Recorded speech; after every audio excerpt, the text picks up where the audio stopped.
I sustain the wings. The Army Air Forces Training Command presents the band of the Training Command under the direction of Captain Glenn Miller with Corporal Ray McKinley at the drums and the story of Johnny the Kid Next Door.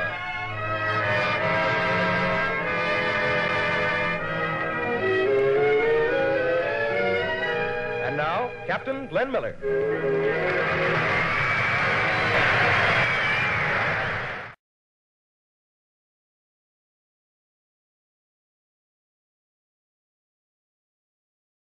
Glenn Miller was an American jazz musician, arranger, composer, and band leader in the swing era.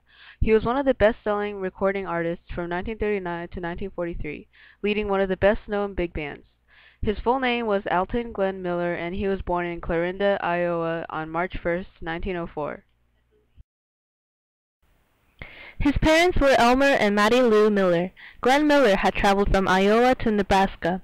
During his stay in Nebraska, his father got him a mandolin, which he later on traded for an old battered horn.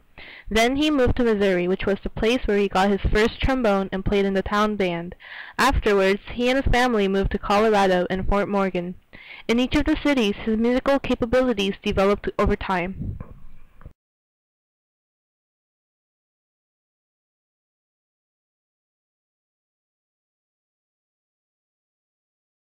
In 1918, Glenn Miller decided to join the Fort Morgan High School band to expand his musical abilities. He was just like any other student during his high school life until he got to his university life. He went to the University of Colorado in 1923. Once he entered university, he spent more time traveling to auditions and playing where and whenever he could rather than focusing on his studies. Therefore, he had 3 failing classes out of 5 classes in the first semester. He dropped out of college to continue his path as a professional musician. His next stop was at Los Angeles, where he got into Ben Pollock's band. During his years with Ben Pollock's band, he got the chance to write some of his own arrangements. In 1928, he married Helen Berger, also known as his college sweetheart in New York City. Miller met and recorded with Tommy and Jimmy Dorsey and many other famous jazz artists. During that time, Glenn cut 18 sides with Benny Goodman. Glenn got a chance to work at a radio studio with Victor Young, Carl Fenton, and Jacques Renard. Glenn Miller became the musical director of the Dorsey Band in the same year.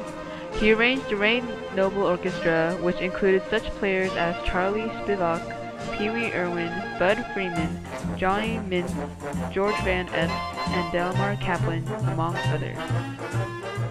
In April 1935, for the first time, Glenn Miller recorded under his own name. He recorded Moonlight on the Ganges and Blue Serenade for Columbia, using 6 horns, a rhythmic section, and a string quartet.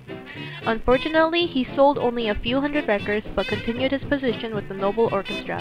However, this instrumental solo hop reached the top 10. In 1937, Glenn Miller left the orchestra and formed his own band. After performing in his band for some time, he and his band made their last performance in York, Pennsylvania. Afterwards, he and his band broke up in 1938, and Glenn decided to go back to New York City, broke, depressed, and having no idea what to do. During his stay in New York City, he discovered a new, unique sound that just might be the individual and recognizable style that would set his band apart from all the rest. His reed section was unique in a way, produced by the clarinet holding the melodic lines while the tenor sax plays the same note, and supported harmonically by 3 other saxophones. The second Glenn Miller Orchestra was formed in March 1938, and this orchestra was more successful than his previous orchestra. He and the orchestra performed at the New York State Fair in Syracuse, which attracted the largest dancing crowd in the city's history. His orchestra was later invited by the American Society of Composers, Arrangers, and Publishers, also known as ASCAP, to perform at Carnegie Hall with 3 of the greatest bands ever. Some of his greatest hits were Tuxedo Junction, which sold 115,000 copies the first week, In the Mood, and Pennsylvania 6-5000, all appearing on their RCA Victor Bluebird label. In 1940, Downbeat magazine announced that Glenn Miller's band topped all other bands in its Sweet Band poll. Glenn Miller's Moonlight Serenade radio series for Chesterfield Cigarettes aired 3 times a week over CBS. In 1941, the band worked on its first movie, Sun Valley Serenade, which introduced the song Chattanooga Choo Choo, and featured the Modernaires and the Nicholas Brothers.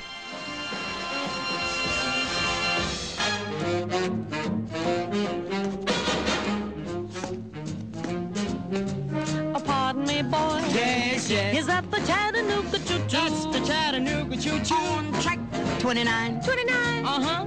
That's on the Tennessee line. She said the Tennessee line. In the next year, he was featured in a second film, orchestra-wise, including the song I've Got a Gal in Kalamazoo.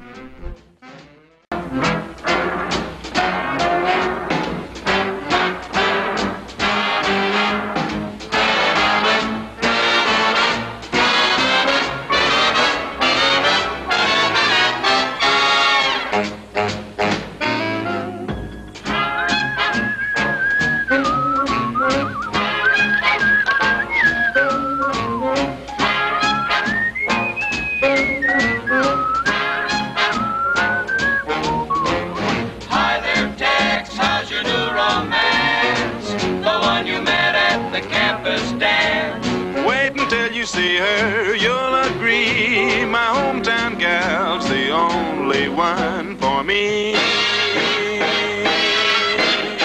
A, B, C, D, E, F, G, H, I got a gal in Kalamazoo. When he got enlisted in the army, it was the end of Miller's dominance popular music. While he was in the army, he convinced the military officers of higher rank that he could modernize the army band and ultimately improve the morale of the men. After successful training, he transferred into the Army Air Corps, where he formed the Glenn Miller Army Air Corps. His goal of entertaining fighting troops took another year to be realized, but the next year his band was shipped out to England. In England, the AAFB, also known as the Army Air Force Band, engaged in over 800 performances, and 500 of those performances were broadcasted to millions of listeners. The 300 performances were personal appearances, including concerts and dances, with a gross attendance of over 600,000. But Glenn Miller was not to participate in these activities for the final 6 months. In the fall of 1944, Glenn Miller's band was scheduled to be on a 6-week tour of Europe to be stationed in Paris during those weeks. Miller went beforehand to make proper arrangements for the group's arrival. Therefore, on December 15th, Glenn Miller boarded a transport plane to Paris, never to be seen again. Major Glenn Miller, the well-known American band leader, is reported missing. He left England by air for Paris 9 days ago. Major Glenn Miller came over from the States early this year to direct the American band of the AEF, which has often been heard playing in the Allied Expeditionary Forces program of the BBC. Although George Simon was one of the many men that was rejected to join Glenn Miller's AAF band, George Simon researched Glenn Miller's life in honor of his musical career. He made the book Glenn Miller and His Orchestra, and also made the movie Glenn Miller's Story in 1954. Overall, Glenn Miller is still remembered today not only for the music he produced, but also for the evolution and commercial success on swing, along with his support during the war. Even after he passed away, the Glenn Miller Army Air Force Band have continued playing during the rest of their years in the war. They disbanded when they were able to get home.